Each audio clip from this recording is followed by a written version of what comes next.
Steve Winzenburg having fun at the Iowa State Fair. Betty Fussell is the author of The Story of Corn, and it's a fascinating book. And I didn't know what to expect, Betty, when I first got the book, because when you hear the title, The Story of Corn, somebody thought maybe it was a joke book or... Somebody yawned. Yeah, maybe just about food, but it's about everything. The politics of corn, the history, how corn was worshipped by certain cultures, buildings that are made from corn. How in the world did you ever come up with the idea to do a corn book? Well, sometimes I wish I hadn't, because it took me 5 years to discover that there was going to be no end ever to corn. Really? I really discovered that it was the building block of the Western civilization that we live in, including our own, even though we're the latecomers. So you started just with a general idea to do something about corn, and then it expanded from that? I was looking for a definition for American cooking. Was there such a thing as American cuisine? And about 5 years ago, I had done a book on that subject and had run around the country to all the ports of entry where ethnic groups have their own traditions, and I was trying to see, is there anything that brings us all together? The one part of the country that I didn't go to was the Midwest, because it has a much more homogeneous culture. Yeah. But this, of course, is the center of corn. Right. So I decided, okay, the next book has got to be about the heartland. Is the story of corn really the story of America? Absolutely, but the Americas. Corn began in Mexico, Central America, and in that little strip between where the Yucatan Right. goes down to the Pacific Ocean, because corn began where it was moist and rainforest, in effect. So how do we get it up here? Corn went south and north to South America, and then north up. Corn really began about the time of wheat and rice, so it's at least 6 to 8,000 years old. But in this country, we were the hinterland, because the great civilizations were in Mexico, the Olmec and the Maya and so on. Yeah. So around, about 1000 BC, and then just about the time of Christ, corn was working its way in two directions. One up through the southwest, the land route, and the other the trade routes by boat, by canoes. Now we have this impression of Christopher Columbus coming over here and taking corn back, or something. And how true are those stories?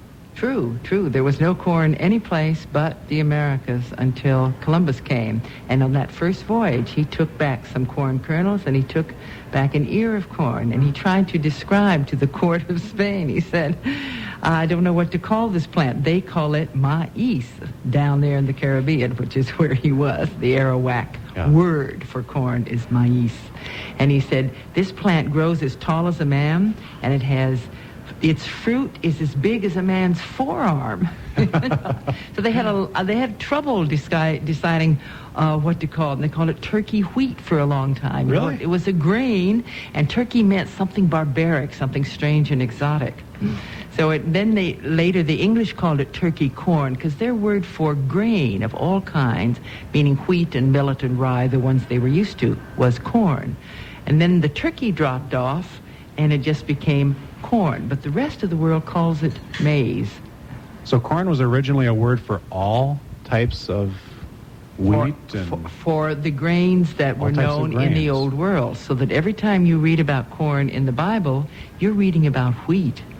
Not our corn. See, I learned something. You can tell that Betty has a doctorate in English. She was a professor for many years. She's teaching us things, right? And I like that. And that's probably part of the reason why your book contains so many different aspects of corn, because you couldn't just be satisfied with one little area. One would lead to another. But it's the nature of corn, drat it. Corn is really a unique plant. It has the most varied and variable gene pool of any plant in the world, so that they use it for genetic experimentation, apart from the fact that they can industrialize it. What did Columbus do with it when he took it back? What did they make out of it? I think they gawked at it a lot. And you can't eat it just the way it is. They couldn't. They could have, but by the time they got it back, it was going to be pretty dried out, right? So it would have been dried corn. But immediately, if we don't realize that just after Columbus, there was an explosion around the world of Portuguese traders, of Portuguese explorers, essentially. They took it to China by 1520. It was in Africa by 1510. So in the next 2 decades after Columbus, corn was around the world and forever, because corn grows in more places than any other grain. Wherever it went, it became the staple crop. The world's second largest producer of corn is China. The Chinese scorn it, as does most of the world, as pig food, because it's became the basic fodder, and because it's so cheap, it became for human food the scorn food, the low man on the totem pole. Well, now we love it. So you're saying in other cultures it was put down because it was basically pig food. But we're talking about sweet corn essentially, and we're the only country that really grows sweet corn. Oh, all right. So the other countries don't have sweet corn. Because they never bred it that way, because corn was so scorned anyway, they just kept it for fodder. And it was always as a substitute for rice or for wheat. So it was always a substitute grain when it came to people. Is that true right now? For instance, if I go to Europe, will they not have sweet corn? They won't have sweet corn unless you go to very classy restaurants in Paris. And there they will. And there you can get sweet corn right off the kernels. What about those little teensy weensy the little baby corn? corns, the baby corns. You can get, any farmer can give those to you if he... But they're considered very elegant, aren't they, if they're made a certain way? As an appetizer or something? Sure. And they're costly because you're just taking a corn corn when it's small, so it's more, it costs more. Well, this is fascinating. I already told you folks up front, I love corn, and I'm going to love it even more after hearing more from Betty Fussell, the author of The Story of Corn. And she's got so many facts in the book, we thought we would do a little corn trivia question. So we've invited somebody here at our WHO booth to come in and get the chance to win a 1-pound package of Fritter King pork fritters. And sir, could you tell us your name, please?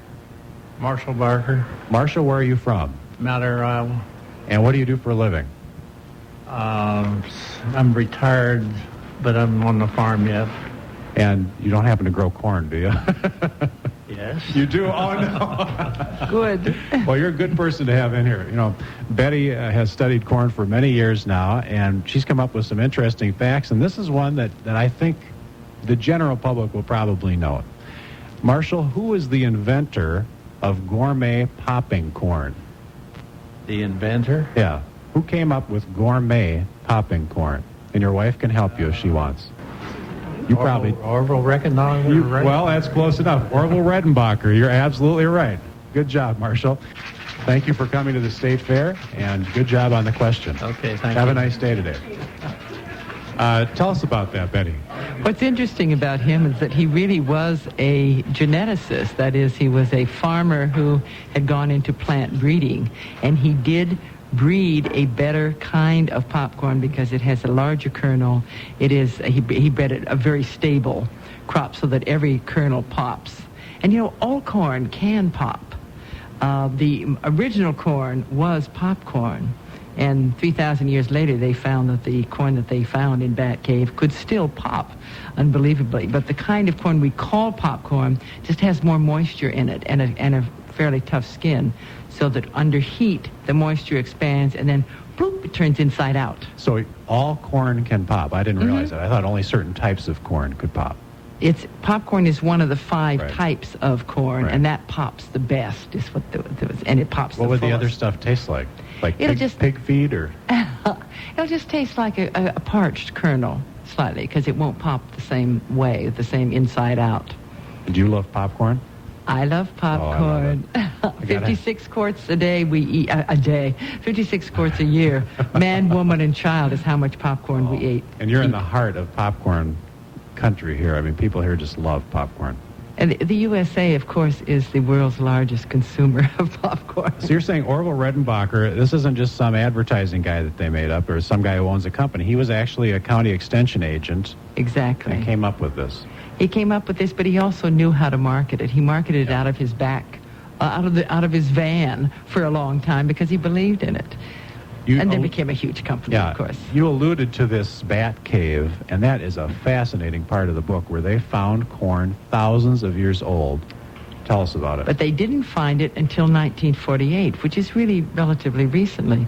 And this is a great corn man, as great in his way as Henry Wallace, who was the great man here, a man named Paul Mangelsdorf, who was from Kansas, and who was a geneticist who was determined to find the origin of corn. So he helped subsidize a graduate student from Harvard who went out to help an archaeologist friend explore this cave, which is south of Santa Fe in New Mexico. And they came on about, let's say, 1,500, 2,000 years of layers of debris, archaeological debris. And at the bottom layer, they found the earliest known corn to that time, which was, as I say, is the whole cob was the size of my little fingernail. And that was the earliest ear of corn they discovered then. Later, again with Mangelsdorf, he discovered corn in Mexico that's a couple thousand years earlier. And it still popped? I don't think they popped the... Well, they did something with it. What did they do with it? Yeah, they did pop some of the corn in Bat Cave, and it would still pop, because they also discovered already popped corn in one of those evolutionary levels. So thousands of years ago, they were eating popcorn. Absolutely, in popcorn containers. They had their own poppers. They had made out of clay. They would do it in the sand originally, and then because the sand would contain it until it got hot enough. And then they made ceramic pots with a little hole in the side. Because if you put a lid on corn when you're popping it, it keeps too much moisture in, and the corn gets a little soggy. So that's why you keep your lid partly off. And these ceramic pots were designed with a hole to let the moisture escape. That's fascinating. Corn is in many different foods. When we think of things like chips, I can think of, corn chips, obviously, cornmeal. What are some foods that we don't normally think of using corn or corn byproducts? It's an ingredient of thousands of foods. Every time you drink a soft drink, you're drinking corn. How? Through fructose. Corn divides up industrially into syrup and starch and oil. So if you think of the ingredients that would contain one of those three things, and oil will go into mayonnaise, for example, which is obvious, but it also goes into soap and paint and pesticides and things that are not as obvious. Corn syrup will go into things like frozen fish, which you might not think of as having it, into hot dogs, into baby food. Yeah, and there are a couple other unusual things like embalming fluid. That the largest industrial usage of corn is in starch. And because starch, the moment you think glue, then it makes sense. So it goes in everything from automobile parts to airplanes to guns to machine guns to tanks to... Well, I want to talk some more about that, too, because I don't like the fact that what I'm eating is being used as an embalming fluid as well. Betty Fussell, the author of The Story of Corn, is here. She has a doctorate in English, and you have taught things like Shakespeare? Yes, and movies and comedy. My favorite subject is comedy. And maybe that's why I was also attracted to corn, because there's more funny parts to corn than any other plant I know. Which leads to the obvious question, why is a joke called corny? You know why? And this is interesting, because in the middle of the 19th century, when the urbanization of America began and really people started leaving the country for the city, they would identify people who were not city, that is, rubes, country hicks, by associating them with the crop, which is the country crop, which is corn. So corny means a guy who comes from cornland. Tell us about Cracker Jacks. Well, people in their homes cooked corn with molasses. I mean, it would be a natural popcorn, and made their own home candy all during the 19th century, and down with the 18th century too. But toward the end of the 19th century, when publicity and brand names began, there was a German named Ruckheim, and he figured out a way to market this in effect, and so he invented the name Cracker Jacks and sold it at the Chicago Exposition when so many products got launched, including chili powder. What year was that? This is 1892, 93. And he also thought of the idea of putting a little tiny gift in each pack, because he had a grandson. So it's his grandson that was on the cover for so long, on the box, with his dog Bingo. In your experience, is there a good way of making a good popcorn? Because everybody seems to put in a little bit of this and a little bit of that. Well, I like to make it with, I think the clue is butter. Real butter. The B word, we could say. And in fact, I'm such a snob about popcorn that I won't eat it in movie theaters where I love it because I hate their imitation butter. Yeah. But that's not necessarily healthy for you. Same way with caramel corn. I mean, that's It is just healthy. You soaked with can't- sugar how much- and stuff. It's healthy because how much buttered popcorn can you eat? Well, maybe you can eat I a lot. could eat a lot. That's the problem. I eat too much. So you mentioned about the fact that corn is involved in the making of embalming fluid. Yes, and that's where it's involved in the breaking down into starch and Corn dextrose. starch. But it's such a highly refined product, dextrose and dextrin, and it's what corn growers like to say, and the Iowa corn growers like to say, anything you can make out of petroleum, corn can make better. So if you think about a century of chemical processing, that's why you get corn as these wide variety of products. Stephen Winzenburg having fun at the Iowa State Fair. People peering through the windows here where it's called the fishbowl because we're totally enclosed by glass. And Betty, what kind of an experience is this for you?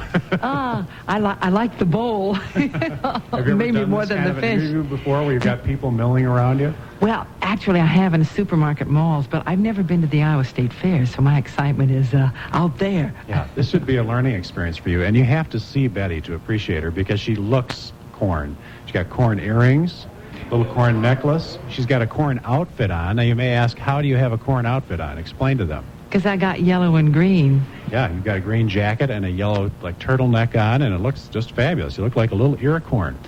Let's go to the phone lines. Greg, you have an interesting aspect of corn that you want to talk about. Yeah, I was wondering, I would like to ask your guest if she's familiar with the Corn Palace up in South Dakota. We were just talking about that with Steve, and I've been. Have you been? Well, my folks have been up there several times and taken my children, their grandchildren up there, and I've seen a lot of videos of it. It's quite a fascinating building. It's amazing. It's the world's only corn palace, as you can believe. And these corn palaces began in the last part of the 19th century when cities wanted to boost themselves. So they began in Sioux City, Iowa. Yeah. It was the first corn palace, and it was so successful that places like Mitchell imitated.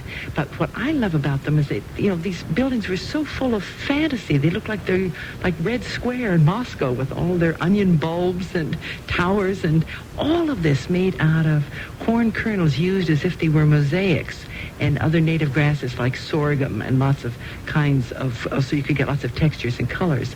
But up there in Mitchell, the farmers breed corn in every color of the rainbow. They breed pink corn and orange and gray and green so that they can make these paintings that line the walls inside and out. We talked a little bit about sweet corn, and I asked you during the break about eating corn raw, just picking it off and eating it. And you're saying that there are people who do that. Not only people, me. You do that? Of course, because we have a new breed of corn that we haven't caught up to as consumers. And the super sweets have been bred. These are the latest genetic manipulated ears. They've been bred for 15 to 30% sugar. This is, 100 times more than the old sweet corns like Country Gentleman and Golden Bantam that our grandparents used. And with those corns, they used to say, 5 minutes. And then after the war, they said, oh, wait a minute, that's too long. 3 minutes. And now I say if you're going to do it at all, no more than 30 seconds if you've got a super sweet. Because the more you cook it, the more the sugar turns to starch. Oh, so that's why you just cook it for 8 minutes or whatever. Right. Yeah. And it's really only if you want the cooked flavor. I really love them crisp like an apple. And I just had a tasting in New York in which we ate. We sat down at 80 people at a dinner table. We were sampling 11 kinds of super sweet corn and eating all of them raw, just nibbles from each. And when you do that, if anybody does that, they'll find how different they are, just as 11 different apples would be. They're different in crispness, in texture, in moisture, in flavor, and in sweetness. And the one that won, hands down or hands up, because we did popularity by applause, was a super sweet called Ever Sweeter. So that gives you a clue. I would like to taste that, too. I lived in Florida for a number of years, Betty, and we would get corn there, sweet corn on the cob, in February or March, but it just didn't taste the same. They're growing winter corn now in Florida, and that's why you get it in the supermarkets year-round. Yes. It can't taste the same away from the field because it's been shipped. And even though it's bred now to delay that conversion from sugar to starch for up to 2 weeks, what you're losing is texture and moisture. Yeah. So it'll taste a little bit tougher and a little bit starchier than the beautiful corn you're getting right here at this moment. And I noticed here, living in Des Moines, we'd go to the supermarket in March, and they would have a little sign that said Florida sweet corn. Then you'd buy it just, because you thought, well, gee, this is going to be great. It just didn't taste quite the same. Yeah, the alternative is to frozen corn and canned corn, so that's a matter of taste, whether you want it.